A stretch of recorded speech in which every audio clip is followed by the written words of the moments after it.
And away we go. This is it. We are back at Acme Comedy Co. No Laugh Track Podcast. This is Justin Severson, the host.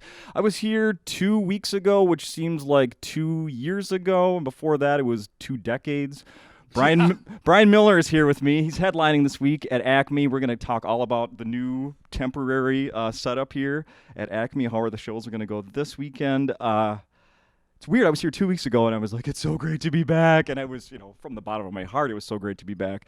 I recorded the podcast with John DeBoer. Yeah, right. And then the shows never happened. Yeah, so right. Promoted shows that never happened because a curfew kicked in here in the Twin Cities. We're in Minneapolis. There was a curfew in Minneapolis and St. Paul, and they had to postpone or cancel the shows. So, and then no shows last week, and now we're back to promote what you're doing this weekend here, Bryan. Yeah, and then after this week, then people can be back in here live. Yes. So we'll say the date is June 10th. Yeah.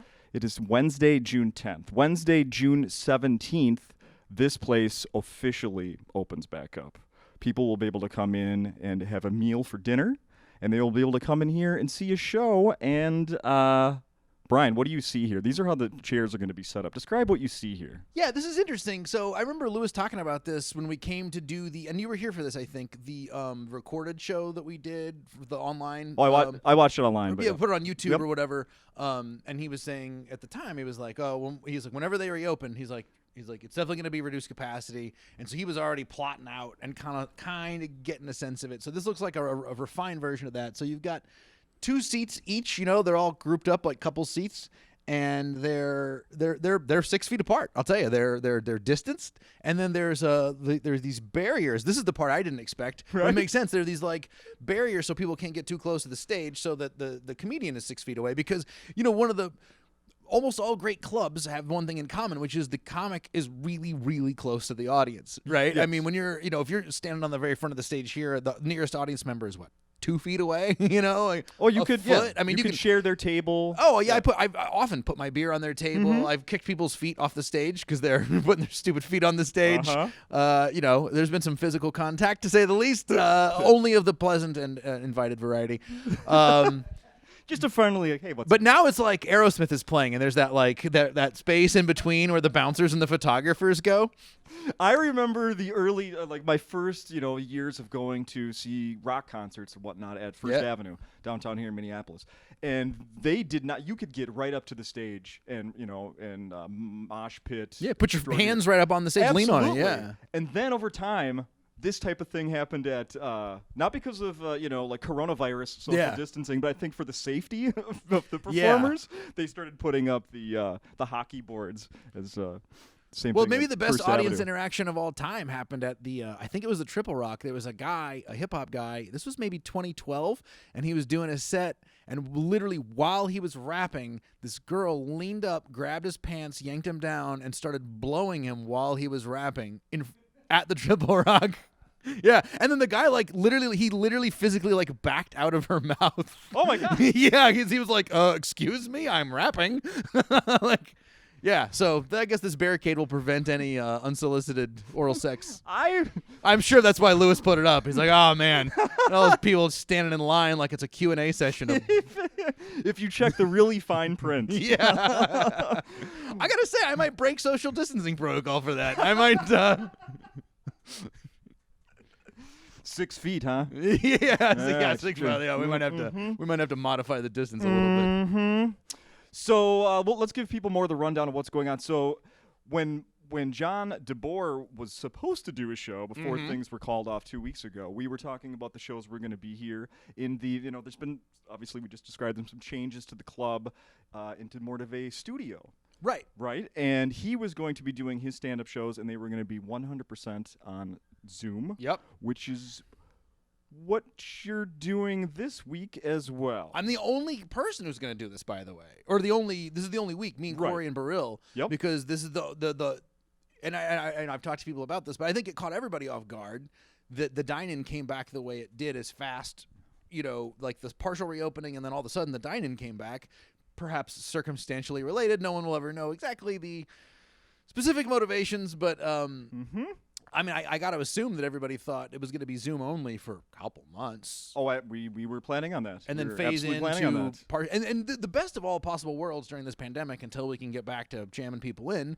I love the combination of some, you can buy Zoom tickets and some people can come sit here because that way people who have health risks or just uncomfortable coming out, they can still see the show. People who want to come out can, and the shows that people see on Zoom when there's an audience here will be better because you'll have that vibe, you'll have that energy from the people here. I completely agree, and I want to know what is your pre-quarantine, self-isolation. Let's say up to the beginning of March. Yeah. You never had to do a show, I assume, remotely.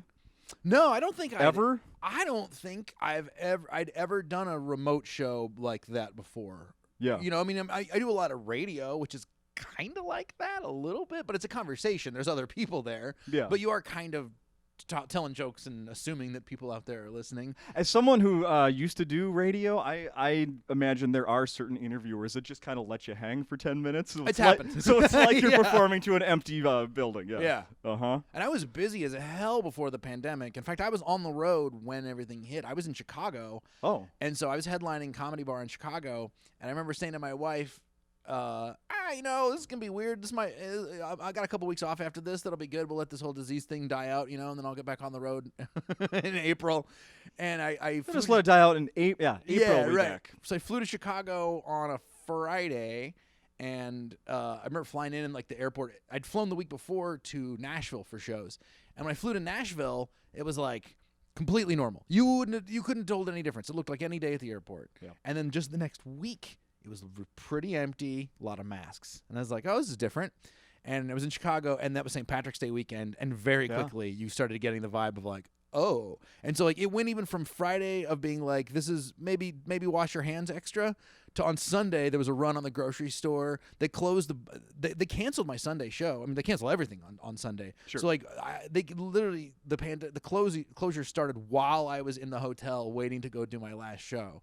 And so then Monday morning I fly back. And Monday morning when I get to the airport, literally there were 80 people in Midway Airport, like that I saw in the totality of the airport. Yeah. Are you like me in over this time and all the social distancing and everything because one of the things that the last podcast I was doing here before everything shut down was with Jake Johansson, and that was like the hoarding of toilet paper had already begun. Yep. Do you look at preppers differently now, like I do? Like maybe I could have a little more in common. Maybe I mean, what? I'm kind of finicky. We've always had like hurricane, tornado prep. We have a basement, so we already had like a stock of food. Tell me how much? What do you mean by stock? We had a smaller amount, like a couple of jars of peanut butter. We have several gallons of water, crackers. How big, like grains? Like a wine box, I would say. We did initially, right? Like a wine, not like a box of wine, like a case of wine, like one of those boxes kind of full of stuff, and then a bunch of water. Okay. But then, so my buddy works for a virology lab in D.C., and he's been working on this coronavirus cure since January. So he called me in January, and he said, hey, go to the grocery store right now and buy a bunch of dry goods. What? So You got an early tip?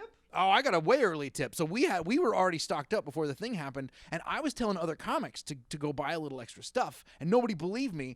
And Daniel Williams, who's a great comic, he called me, and he's like, man, we were driving that gig, and you told me to buy extra stuff. I was like, I thought that was the craziest shit I ever heard. He's like, 2 weeks later, I was buying extra shit. He's like, I should have listened to you. No kidding. Yeah. So my buddy Wes, one of my best friends, went to high school together. He saw this coming way ahead of time. How much were you getting for the hand sanitizer that you were hoarding and reselling? we didn't hoard. The one thing we didn't expect was the toilet paper thing, because we just bought Besides, maybe because it didn't make sense. Because there it was never stupid. needed to be a shortage. Exactly. Right? Yeah, and that was a really stupid thing because we were buying white rice and beans and that kind of stuff. Yeah. So the toilet paper thing definitely caught us off guard. We're like, well, that never occurred to us. Yeah. So, something I know about you, many things. You're originally from Kentucky, right? Yeah, born in Paducah, Kentucky. How far was that away from Florence? I don't know. Are you familiar with Florence? I'm familiar with Florence, but Kentucky. I was pretty young last time I went that way. Okay. Do you have any family members that are still there? Yeah. And they have the accent? Oh, have yeah. An accent? Oh, yeah. Have you heard what I'm getting to here? Have you heard of the name of the new baseball team in Florence, No. Kentucky? The Frontier League. I think it's an independent league. Sure. I'm not even sure. Their team name, it's brand new. Uh-huh. Brand new. I saw the uniforms. I'm a big baseball uniform geek. Sure. I saw these uniforms go through my Twitter feed the other day, and I was like, what are these? Oh, they're light baby blue with the red. They're really sharp looking. I like them. The name of the team is the Florence Y'alls. Wow. Well, that's on the nose.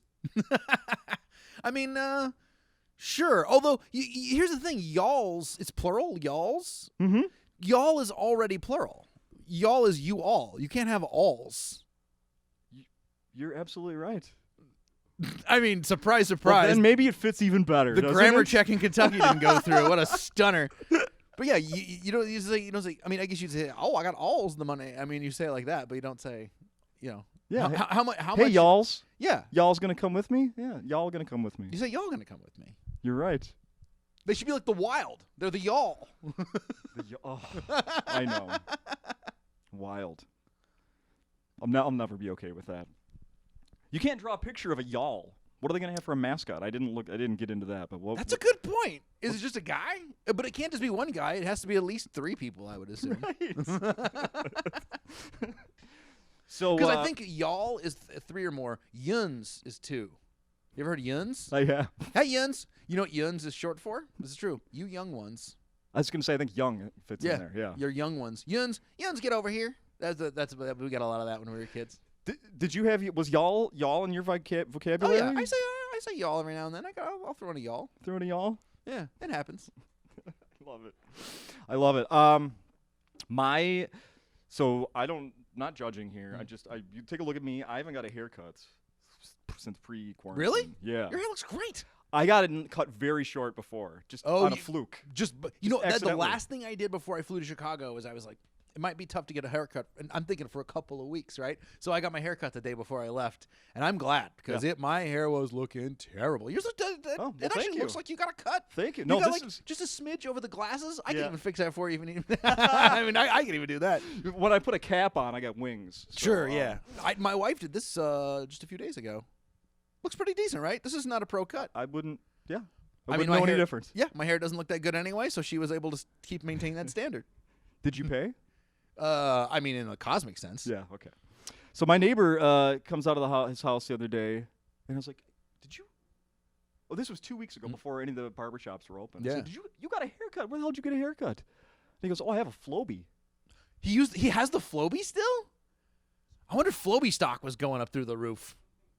You have no idea, Brian. No one has any idea of. I mean, I certainly didn't. I did a little bit of research on Flowbee, Brian. Yeah. First of all, the one my neighbor has, he said he bought 15 years ago. Sure. The suck cut, as they call it in Wayne's World. That's right. Certainly does suck. Yeah, that is the first thing that pops in my head. Of is the Wayne's World course. scene with Flowbee. Yeah, absolutely. Because we all could relate to it. Because when they did that commercial was on TV every day. Yeah. Every 5 minutes. Every commercial break. Ahead of their time. Flowbee. Yeah, absolutely. So my neighbor has a Flowbee. And I'm like, are you huh? He's like, oh, yeah, I've had it for 15 years or so. I bought it. Still works. So I looked. I said, I got to know more about Flowbee. Are they still around? Are they still made? So I went on secondary market, like eBay. Sure. Minimum. Take a guess how much of a Flowbee Oh, is. gosh. I don't know how much. I think, what did they cost He originally? paid like 60. I was going to say $59.99. I Yeah. was going to say, I thought that's what it was. I thought it was three easy payments, so $19.99. Plus shipping and handling, but we're not counting that. I'm gonna go nostalgia value plus scarcity plus quarantine, $115. You're about dead on. 110 was the cheapest one I saw. Man. This is amazing. Okay, so those. Let me guess your weight. You age, you'll have a harder time. Yeah. So So that's the secondary market, and then I'm like, well, maybe is Flowbee still in business? Are they making them? They are. On the website, they're about $90. Okay. Here's the thing, and I'm not kidding. You could go on that website right now. Each of us could go on and buy one. Mm-hmm. You go try and buy a second one. They cancel your order. Whoa. Because they're many so people. valuable. Wow. They're trying to stop people from buying one to put on the secondary market.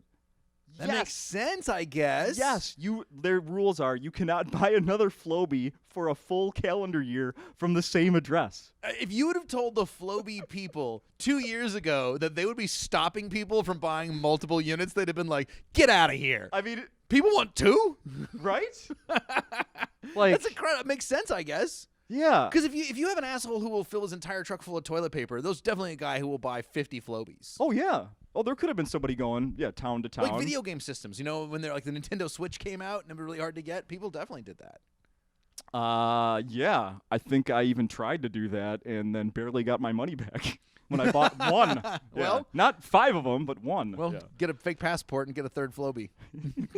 You'll be in business. I know. It's like I could send one to my parents' house. I could send one to my sister. No, I'm in the reselling Flowbee business, but I don't know. So that's wild. I want to ask you, what are we at for time here? Okay, we got some time left here. One of the things you did over this quarantine, you did like a competition. Yeah, we dominated the dojo is what we did. Yeah, me and Abshire. I didn't see any of it. So tell me. Oh, really? I thought you were. No. I could have sworn I saw you in the comment section. No. Really? I never saw it. So, Oh, damn. so it was. Just start. So Tell it me. was called the Coast to Coast Roast. It was put together by Helium, which is, I guess, if it's not the best comedy club chain in the country, it's. I don't know who else is if it's not them. Okay. There's one of usually when you get chains of comedy clubs, might have some places might have 2. Okay, that's fine. Usually chains tend not to be very consistent. Sure. The Heliums are really consistent. They're really good clubs. There's one in Portland. There's one in St. Louis. There's one in Indianapolis. They bought Good Nights in Carolina, and I know Lewis here at Acme is like they all know each other. Yeah. A lot of Acme employees have gone on to work for Helium. Okay. So they, during the quarantine, they set up a kind of a virtual studio. They were doing a lot of Zoom shows. So they put together this thing called the Coast to Coast Roast, which was, so you get a team of 2 comics from each city. So it was me and Nate Abshire from here, 24 cities, 48 comics. And you basically just go and just roast the other city. You write mean jokes about the other person's city, and then you go up against each other, and then the audience votes. And Mark Norman and Joe List hosted the roast battle. So like 8 Mile on Zoom with comedy. Yeah. Had you done anything like that before? Yeah, I've done a lot of roasts. Actually, I wrote for the Alec Baldwin roast on Comedy Central this year, but I ghost wrote for it, so I can't like officially, I can't say who I wrote for, what I wrote, but I wrote some jokes for that. No shit. Yeah. Wait, so, Alec Baldwin. When that was in the last year? yeah, about a year ago. I'm sorry. Yeah, it was about a year ago. Okay, no kidding. Yeah, so I wrote for that, and I've done a few roasts like locally, and I'm also just mean. So there's that. I'm just that's the thing. Abshire had a leg up because we're just mean. Other people are like, man, we're really struggling for topics, and we were like, we're not. I don't think it's because we're great writers. I just think it's because we've been roasting each other for 10 years. Well, yeah. It was kind of weird. It was sort of like in X-Men 2 when Magneto has to join forces with the X-Men. It was like me and Abshire are like, wait, we're fighting together? This is weird. That's the first thing I saw when I saw your names together. Like, oh, I think people thought we they've were joined roasting forces? each other. Yeah, no, it really was quite the combo. It's like when Jason Statham starts fighting along with The Rock for Fast 5. Right. I don't think either Nate or I or Jason Statham or The Rock, but which one are you? yeah, we teamed up and we did really well. So they did like a preliminary 4 rounds and then a sudden death playoff based on your like standings on that. So there were at the most you could have was 8 matches, and we went 8-0. We were completely undefeated, and the only match that was close. Oh man, it was in Houston against John Westling and this guy Trey. I can't think of his last name. I think Trey Schultz, but they were good, and when we just didn't have great Houston jokes, and we wound up winning that one 51% to 49%. Was that the last one? That was the semifinal round. Okay, that one was really close. We just creamed everybody for a while, and then we won the finals pretty handily against Seattle. Great comics, Monica Nevi and Andrew Rivers, really funny. Steve Gillespie, our old pal Steve Gillespie, was playing for Denver because he lives in Denver now. Oh, no Although shit. we never got to go up directly against Steve. I was looking forward to it because he had some killer jokes. He had this. Steve, this is not my joke. This is Steve's joke. He was roasting L.A. and he says L.A. has the highest divorce rate in the country, which makes sense because they've divorced stand-up from comedy. Wow. I was like, damn, that's a good joke. Wow. Wow, I saw he's back here now, helping out with. Yeah, doing the Shake Cares, which is very, very Stuff in the cool. city, yeah. Comedian-run pop-up food shelf for people affected by the riots and whoever in the community wants. Yeah, that's needs, good. Needs help. So. That's a good thing. So when it was over, did anyone suggest like, all right, well, let's have the real champion here, and Nate goes against Bryan. one man standing, that. And I think Nate. And there could be just one. You know, this wouldn't have worked if Lewis hadn't diabolically pitted Nate and I against each other like 3 years ago on New Year's Eve, when our rivalry was really at its zenith, and then he made us go crazy fighting each other, and then we just like lost. It's kind of like when your dad, if he like made you smoke a whole carton of cigarettes or whatever, the whole pack to like, make you sick of it. Yeah. Lewis basically made us smoke a whole pack of each other, basically, and so we're just like, I can't fight anymore. We were just exhausted, and so somebody actually suggested that. They were like, all right, now you guys roast each other, and we were like, no, absolutely not. Let's not. We opened that can of worms. It's all over. Oh, was there a trophy or anything, or just your There was a bragging prize. rights? We won I think 6 weeks of work at the Helium clubs around the country. So yeah, that'll be cool. I'm working on getting those booked out now. Nice. We didn't know there was any prize. We were just like, well, we're home. We're free. Yeah. And we had a really good time doing it, and met a lot of really good comics too. Here's just I think my final question about it, and it's pretty dumb. You were at your house, Nate was at his house, and it was just on Zoom? Yeah, it was on Zoom, and we would call each other during the day and just work on jokes together, and and by the end of it, he got really intense in the last round, because so basically the way it worked out was you had the last 4 teams. So you had us versus Houston, and you had Seattle versus Cleveland. And then the 2 losers, immediately that night played each other, and then the winners played each other. Oh, wow. So what that meant was we knew we were playing Houston, so we had to write a set of jokes about Houston, but we didn't know who the winner was going to be. So we had to write jokes about Cleveland and Seattle. So we had to write jokes about all 3 cities in 24 hours to do the roast, and we literally wrote for over 12 hours. Yeah. It was crazy. That is good practice for when you're not doing a lot of shows. Yeah, right? I might have to drag some of those out to do for new material this week. How are you gonna have those make sense during your set this weekend? Yeah, like, when you start ripping on Houston. At first, Nate and I were like, "Oh, these jokes are good. We're shame we can't use them later." And I said, "No, we got to keep these on file, because anytime you travel to that city, you now basically have 1 to 2 minutes of really specific jokes about that city." So it actually worked out pretty well. Do you try to do the local references when you I do that everywhere I go? You do, right? I know because I think it's hacky if you have a joke where it's like, so I was buying drugs in blank, like the hacky one in Minneapolis is Coon Rapids. I was going to say Anoka. Or Coon Rapids is what people always go for. Yeah. When people did Coon Rapids jokes during the roast, for sure. So I don't like that, but I like to when I go to a town, the first thing I do is I like to walk around all day and just look for stuff and try to write at least a minute or 2 of jokes about that town. Yeah. And then sometimes those build, and so like at this point I have like 5 minutes on Madison that has just grown every time I've gone to Madison, and so my first 5 minutes in Madison is very specific. Oh yeah. They're probably recognizing some of it now. Oh, yeah. I think the audience might not, because they turn over, but I know one of the managers is like, oh, yeah, you're doing that Madison bit again. But where else are you going to use your Madison bit except for Madison? Oh, that's good stuff. Let's see. What did I got? We don't have a ton of time, so I want to get to the questions I had here. Pre-quarantine, I bet you had 0 face masks. How many do you have now? We got a bundle hanging on the hook. It's funny, my wife and I have a little like the mail thing with like the keys. Like you put your mail in the basket, and you got the hooks. You put your keys. So we got 3 hooks. It's like the keys, her keys, my keys, and then a bunch of face masks. Yeah. I've been pretty masked. I've been good. I wear masks inside. When I go to the store and stuff. I've been doing it. I don't do it when I run. That's too much. Is that even recommended? They say you don't have to. I mean, even when they do the law, I see people running in them every now and then, and I don't know how you do that. I want to start seeing people with tan lines. Oh yeah. Oh, I heard about that. No, there was a concern about mask tan line. I heard a girl talking about for real. That. Yeah. Oh, no. That was definitely a concern for some people. But then if you wanted to be like show how socially conscious you were, maybe you could get one on purpose, and then when you take it off, it's like, look how hard I try. The wokest. Yeah. Although I don't even believe in sunblock. I'm red here. Brazil tan lines are considered really hot, right? Like that's like a thing they cultivate in Brazil. It's like a beauty standard. So I wonder if that extends. So like Brazilian chicks have like super pale mouths and like really dark cheeks. The first Playboys I ever looked at For sure, all tan were lines. all in the tan 70s. lines. Absolutely. Yeah. Yeah. And now it's considered, I don't know, gauche or something. I don't know. I don't think I've ever dated a girl who was wild enough to not have tan lines. I got to tell you. I haven't dated a girl who could tan in a while. My wife's Irish as hell. I don't know. She's never had a tan line. Yeah. Yeah. I'm good at that too. I put on a liquid sweater. Is what I call Liquid my sweater, yeah. SPF 70. Yeah. Oh, it doesn't work above 50? I don't care.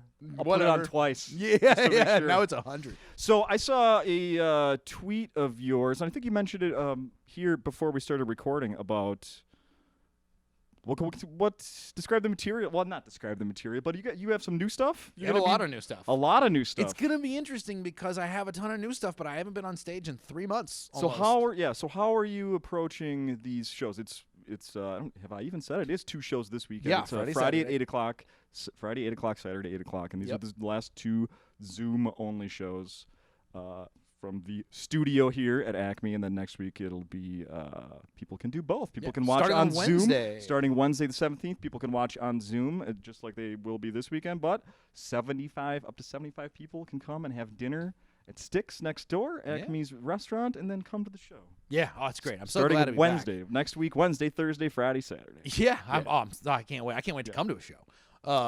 So anyway, your material. So where are we? Yeah, so I'm kind of treating this like crash and burn. Crash and burn has turned out to be really good training for this. You know, it's like Mr. Miyagi. You know, I was just like washing cars. And I didn't realize I was training the whole time. Like, oh, I know how to do this. Because I've got, I don't know how much, I haven't timed it out yet, but I have a lot of new material about just all the craziness in Minneapolis with the riots and the protests and the police. And then I've got a bunch of pandemic stuff, but I haven't had any place to test it out at all. So it's like a crash and burn. You get a couple pages of notes and you get ready to go. And Has it been hard to feel funny? Kind of. The last 2 between weeks, quarantine yes. and then obviously Minneapolis being the center of. Right. Yeah, absolutely. Part of my thing with I wasn't writing as many jokes during quarantine because when you didn't know how long it was going to go on, a lot of people were like, oh, I got a lot of great quarantine jokes. And it's like, yeah, but it's all going to be tired in 2 months, because like people are doing the same stuff. And so like I needed to kind of have a date, like when am I coming back? So now that I kind of know, it's like, okay, now we're updated. Now we can start working on this stuff. So I had been doing stuff throughout here and there, and so I'm assembling all the little jokes that I'd written, and I've been sitting down with a notebook every day for a few hours a day, just cranking stuff out and calling Robert Burrill and Emily Galati and saying, help me, I need help with these jokes. All right. And then so the next project for the next 2 days is to record myself on my phone saying all the jokes, and then I put my phone in my pocket and I walk around my neighborhood and I listen to myself say the jokes over and over again until I memorize them, because it's the only way I know to memorize them without saying them a million times like you do at open mics. Yeah. Interesting. That's my strength. Also, gonna bring more notes on stage than I usually do. Usually I have a cocktail napkin with like 12 words on it. Yeah. I probably have a couple pages of typed out notes. Sure. Very, very common in Crash and Burn. Yeah, having those right. notes. Just because, and I don't think anyone will mind. It's my first time back, and I figured people would rather see me do a bunch of new stuff with notes than just like blather through my old act. Right. And here's the crazy thing, though. I was supposed to record an album in like 2 weeks. I was in the process of preparing my album recording when the pandemic hit. So my whole focus was like tightening the set. And now I don't know, will I ever record that? I probably will never record that album. I will probably take a lot of stuff from that and put it on. I would record an album. Could be a blessing. It could be. I don't know. I was pretty happy with that album. I was really ready to record it. Trying to make you feel better about it. Yeah, but I do want to record soon. But I'm having to kind of rethink the whole thing because I had my hour and I was all ready to like record that and start with the new hour. And now it's like, well, you can't. I don't want to record with no audience. Now if I have an audience back, I could actually do that. Yeah. So one more thing I'm going to ask you about here, and then we'll wrap this up. And get people to buy tickets to come see you this weekend. From anywhere you can. From anywhere. That's the great thing about the Zoom shows, by the way, is that like the people in Minneapolis can obviously come here and see the shows, but like you can be in Alaska, you can be in. Yeah, I have a 9-month-old baby at home, Brian, and she watched the show with me 2 or 3 weeks ago. Nice. I mean, she doesn't know what's going on, Yeah. thankfully. But the fact is, I can sit in the living room on the floor next to her and watch the show at Acme on a Saturday night that I'd have to get a babysitter for, wouldn't be able to do. And Yeah. I'm not gonna go down the babysitter route with COVID as a whole. You know, like that's a I whole hadn't nother- thought about oh, that. Gosh. Yeah, so that's a real difficult. Been very thing. happy to be childless. I gotta Yeah. tell you. So that's that's a whole nother situation. But the last thing I want to talk about is quickly talk about the podcast that you're doing now. Oh yeah, so that was one of my quarantine projects. Our mutual friend Brittany Arneson used to be Brittany Hagen. Yeah. That you worked with at KQ. We do podcasts together as guests, and we always just had a great rapport. We always just really liked being on air together. We'd always said like, we should do a show together. We should do a show together. Well, we got quarantined, and I called her and I said, Brittany, I got the idea. So we're doing it's a mostly Minnesota news-based podcast once a week. It's called MinneSorta. It drops every Thursday. Great name. And I was very happy with the name. Yeah. Honestly, we probably just did it because I came up with the name, and I was like, we got to use this name. And I came up with the logo. It's the only logo I've ever created in my entire life. So we do. It's a lighter take on the news, but we do kind of start with the serious news, move toward the lighter. Obviously, been a little more serious the last couple of weeks, but she's so great and so funny on the mic, and she always has an interesting take, and so we've been having a lot of fun with it. So yeah, you can listen to that for free on iTunes and Stitcher, and I think Buzzsprout if you're totally bereft of other outlets. We have it on there too. But yeah, iTunes and Stitcher, give us a rate and review. It's you don't have to live in Minnesota. You can kind of get an eye on what's going on Minnesota. We do a little national news too, usually how it affects people around here. MinneSorta. How long are the episodes? How long have they been? We always keep them under an hour. I think our post-riot episode went a little over an hour because there was just so much to talk about. Because that was my neighborhood. I was like physically there for a lot of that stuff. Yeah. If we were doing double the time we're doing today, I would have had a million questions about that. But we're trying to focus. But if you want to find out about any of that, you can just go back and listen to MinneSorta, a couple episodes because I was in, and we interviewed Tevin, the old House Comedy manager, who now is him. podcast. Oh, Tevin's great. He works with Gabe Noah over at the studio there with Profession Confession and Brittany, and so we had Tevin on because he lives on the other side of the interstate, right on Lake Street too. So we're kind of neighbors or near neighborhood neighbors. So we both had like similar but different experiences. So there's a great episode where we just basically describe what it was like for an hour to, be in that. Love it. I'm going to go back and listen to Yeah, it. check them out. They're good. And Brittany's real funny. Thank you. We did it. I think Yeah. that's about a half an hour. If you haven't yet subscribed to this podcast, this is episode 376, Brian. Yeah, I'm chasing after Slagle as my most frequent guest. I Yeah? don't think I'm there, but I think I'm close. I'm easily number 2. You're catching up, and he missed his week, remember, because earlier a few months ago, so you were supposed to be here for Crash and Burn, and it got canceled. So you would have had another one. So you just I only got to sneak in a couple more and got a little closer. taking the lead. Yeah. All right. Thank you very much. Thank you.